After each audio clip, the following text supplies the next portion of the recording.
What is good, y'all? It's your boy Ty back here with another video. And in this video today, guys, we're gonna be going over and talking about the top 10 shooting guards right now in NBA 2K23 MyTEAM. I gotta say, the shooting guard position is one that I personally think is pretty strong, right? I assembled the list for the small forwards today as well, and I was like, oof, this small forward list is pretty rough. But the shooting guard list is the opposite of rough. In my opinion, it's pretty stacked. It's so stacked that this guy right here, I gotta show you guys.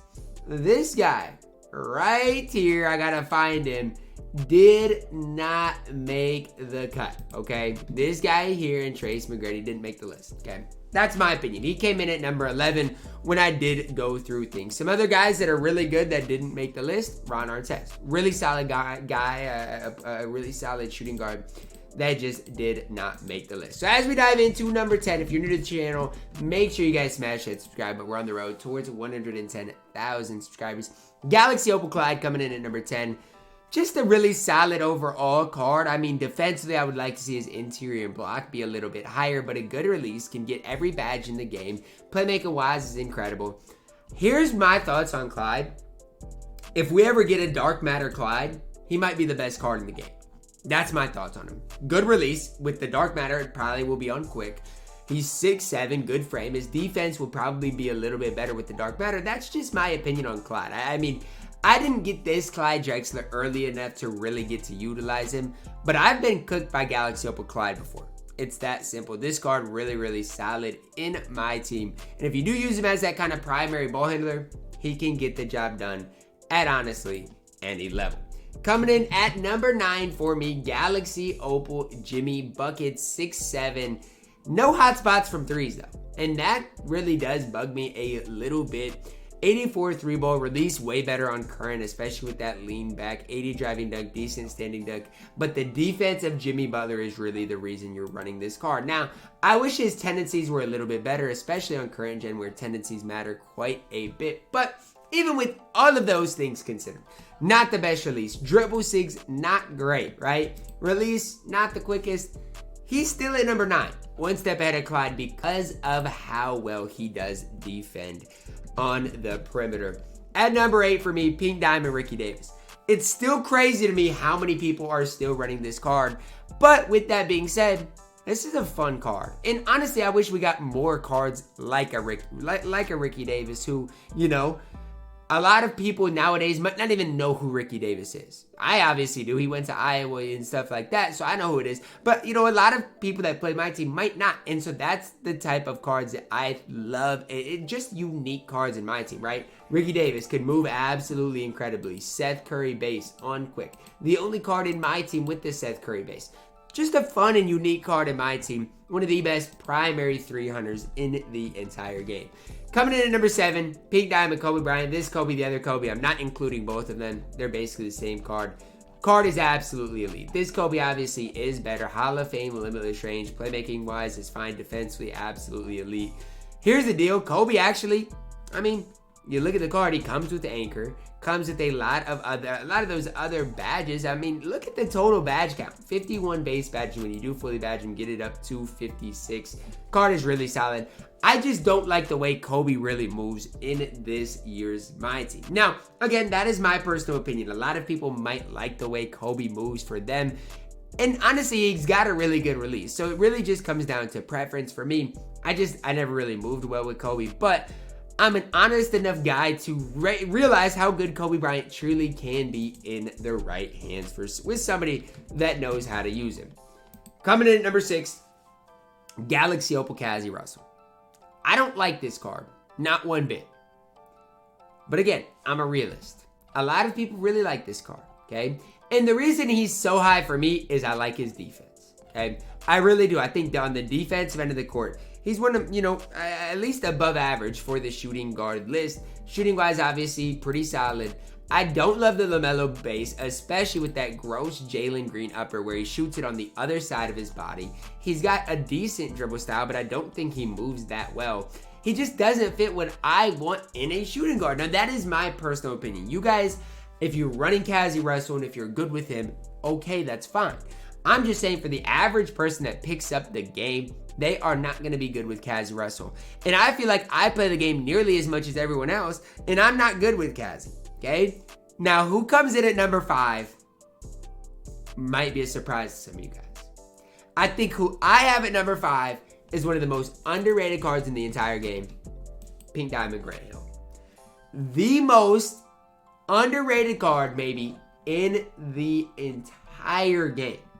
Why?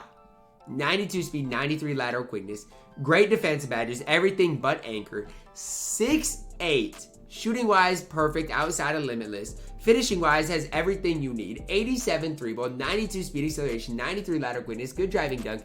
I know he's got pro dribble style, but you can still get a bucket with him. Vando lower base, Kuz upper on normal. I mean, I really do think this card is incredible. Tendency-wise, decent enough. I use this card on my no money spent, and he carries me. He's my primary ball handler. He's my primary defensive player. He absolutely boxed Terry Dischinger versus a pretty competitive dude I played today. You guys can call me biased if I am going into the $250,000 tournament, or I'm just the average person loading up in my team unlimited and want to have the most success. I'm taking Grant Hill over Kazi. I'm taking Grant Hill over Kobe. I'm taking Grant Hill over Ricky. I'm taking Grant Hill over Jimmy Butler. I love this card. One of the most underrated cards in the entire game, in my opinion. At number 4, Galaxy Opal Michael Jordan. Pretty self-explanatory here. I shouldn't really have to explain too much. Do I wish MJ was taller? Sure, but you can't fix that. What does fix that are his tendencies, which are absolutely incredible. Gets anchors, so yes, on the interior, he is going to play defense a little bit better.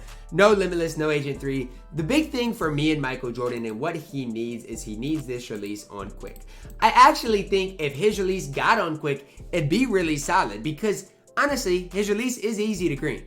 I mean, nobody's really going to debate that. His release is easy to green. And if you do put it on quick, I feel like the majority of people that do play with Michael Jordan are going to like it. Right now, it's just a little too baited in my opinion. And that's why I'm personally playing cards over him. But, I mean, I think you could have MJ all the way up to number 3 on my list. I just prefer number 3 a little bit more than MJ. But I like MJ, especially if you're on current gen. At number 3, Sweet Lou. Luol Deng, 6'9", 7-foot wingspan. There's really no flaws in Luol Deng. Hall of Fame catch and shoot. Donovan Mitchell based on normal timing. Defensively, really solid. The reason I don't like Luol Deng is I played with him, and with Hall of Fame challenger, the game was tied, and my opponent was shooting a heavy 3. Luol Deng jumps at him, commits a foul, and this is in a $500 tournament in the finals. So that's why I will never run Luol Deng again. But if y'all run him, and still to this day, I don't see the problem with it, right? 6'9", good height. Obviously defensively, really good badges, especially being 6'9". I really don't see many downfalls to him. If you come up versus a guy like Terry, a guy like Magic, Luol Deng is the perfect stop man for those type of guys. It's that simple. I like Lou, but I don't like him as much as my number 2, who is Galaxy Opal Terry Dischinger. One of the most overhyped things I've seen is, oh my gosh, Ty, Terry Dischinger doesn't get handles for days or killer combos. Okay, now do those badges, does the fact that he doesn't have those badges hurt the card? Yes. Okay, I'm a realist. Those badges and the fact that Terry D does not come with those badges or have the ability to get those, it hurts him. But let's not overthink things, guys. The 3 boost thing in my team, it hurts him anyways. It hurts people's anyways. Handles for days is overrated. I know he doesn't get anchor and post lockdown, but look at his defensive stats. Does he really need that? The most underrated part about Terry Dischinger, I think, is his release. And how it's underrated, I don't know how people underrate it. It's the quickest release maybe I've seen, okay? Combine that with a smooth release. What more do you want? It's a quick, smooth release. He greens lightlies like it's his job. Great dribble style, can get you a bucket at any level. I just think people don't really take all that into consideration, as well as considering at 6'7" at the shooting guard position, he's one of the best defensive shooting guards in the entire game. People want to talk about all the downsides to Terry. Can we talk about the positives for a second? I mean, the card's max has 54 base badges. Basically, every badge he can get, you can give him. I just don't get the negatives. on Terry. I think there's way more positives than negatives. And at number 1, dark matter Julius Erving, still to this day, the most complete shooting guard in the entire game. Does Terry have a better release? Absolutely. Okay, he does. With that being said, if Dr. J gets an updated release, if they put this John Wall base on quick, he might be the best shooting guard in the actual $250,000 tournament. That's how high I am on Julius Erving and how hard I think he is going to be to replace. And that's just a simple fix. They don't even have to update anything else. If they find a way to put his release on quick, I think you're looking at the best shooting guard in the game for quite some time. There's no flaws. He gets every badge nearly in the entire game. You give him Limitless, you give him Anchor, you give him what? Vice Grip, Dimer. I mean, what more do you want out of him? Agent 3, Masher, Rise Up. I mean, he could get 8 Hall of Famers. So what more do you want out of him? I mean, fully badged, he's got 60 badges. He's got every stat in the game basically maxed. Badge-wise is perfect. I'm just telling you guys. Dr. J, the best card in the game for this foreseeable future. That's gonna wrap it up for my shooting guard list, guys. Let me know who I was too high on, too low on, and ultimately who I left off the list that you guys would have included. Drop a like on the video, subscribe if you are new, and as always, man, I love you guys. Have a blessed day.